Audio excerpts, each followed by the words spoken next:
we'll be discussing about planning advertising campaigns, or we'll see what are the stages in advertising campaign planning. So in this slide, you can see what are the steps required in advertising campaign planning.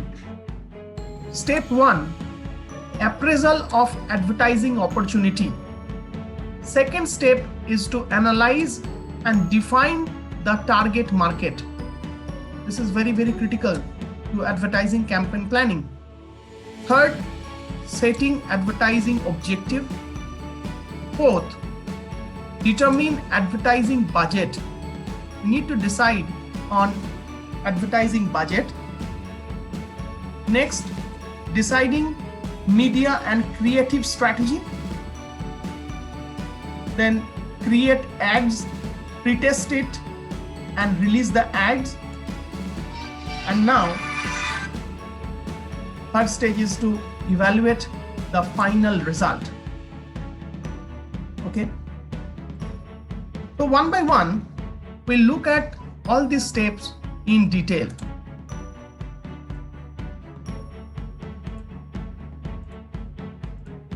So what are the steps or what are the tasks involved in appraisal of advertising opportunity? So at this stage, the following factors need to be considered. Number 1, presence of primary demand. Is there demand for the product? Is there demand for the product category? If there is demand for the product category, in that case, advertising is feasible. Okay, so there are some product categories, the demand is there, but if the demand is not that present, primary demand is not that present, or product category is saturated, in that case, there will be a little opportunity for advertising, or advertising can't make much difference. Second point is chances of product differentiation. So there are certain product categories, product can be differentiated, okay? But in some product categories, the product is generic type and we don't have much opportunity to create a differentiation about the product in the minds of the target audience. So in that case, advertising may not help much. Next factor is presence of powerful emotional buying motives. In some product categories, buying motives are emotional in nature. That means the factor or the drive which makes consumer buy the product is emotional in nature. Let's say, for example, in case of luxury goods, like when someone buys anniversary ring or some gift items, in that case, emotion is involved. So through advertising, we can induce that emotional buying motive and we can make consumers decide on that particular product or brand. And last factor is availability of sufficient funds, whether the company has got sufficient funds for advertising. Suppose you don't have much money for advertising, in that case, it won't be possible for the company to go for advertising. So at the first stage, all these factors need to be considered. Then we'll go to the next slide. This is very, very important. At this stage, we'll analyze and define the target market. So target market decision is very, very important. So what are the critical decisions so far as defining target market is concerned? Number 1, who buys the product? Who uses the product? You need to determine that. When do they buy? When do people buy? The timing of purchase. How often do they buy? Means frequency of purchase. And at the same time, we need to analyze the target audience's lifestyle, motivations for buying and their behavioral patterns. So if we can have answer to all these questions, we'll be able to define our target market. So here Pepsi is saying ye hai Yangistan Meri Jaan. And why they are saying that? Because they have targeted the young people of India. So Pepsi is targeted to the young people, it's targeted to the youngsters.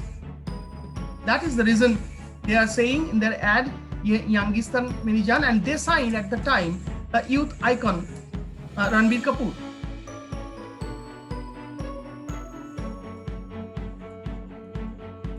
So after you are done with the advertising term, selecting the target market, now it's time to decide on the advertising objectives. Now we decide on the objectives. What should be the objectives? So we have got different models or different frameworks for setting the advertising objective. So there is one model. This model will help us to decide on the objective. So there are different stages. This model talks about different stages that consumer goes through before buying a product. First stage is awareness stage, comprehension stage, conviction stage, and action stage. So an objective could be set to achieve one of these objectives. Sometimes our objective would be to create awareness.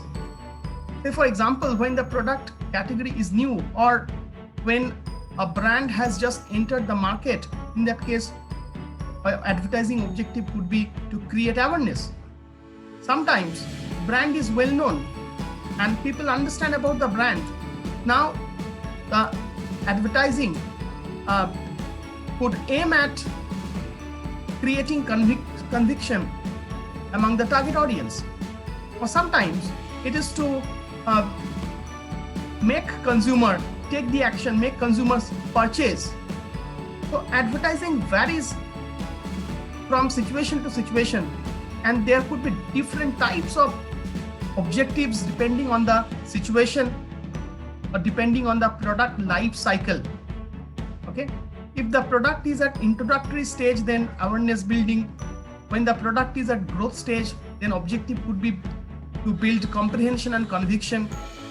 And when the product is already known, then our advertising could persuade consumer to take the action.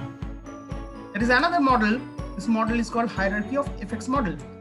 So at this stage, there are different stages: awareness, knowledge, and these two stages are called cognitive phase, cognitive stage. Then when consumer gathers knowledge about the brand, then they might start liking, and they can build preference, and they are convinced. So this is called affective phase. Okay, at affective stage, consumer start liking or start developing the preference for the brand. And last stage is purchase stage. This is a behavioral stage, behavioral phase. So if the brand is liked by the consumer, his preference is built, conviction is made, then consumer can go for the purchase. So we can take help of AIDA model, we can take help of hierarchy of effects model for deciding on the advertising objective. There is another comprehensive model. That model is known as Dagmar approach. We can take help of that approach and we can decide on the advertising objective. It could be a separate issue.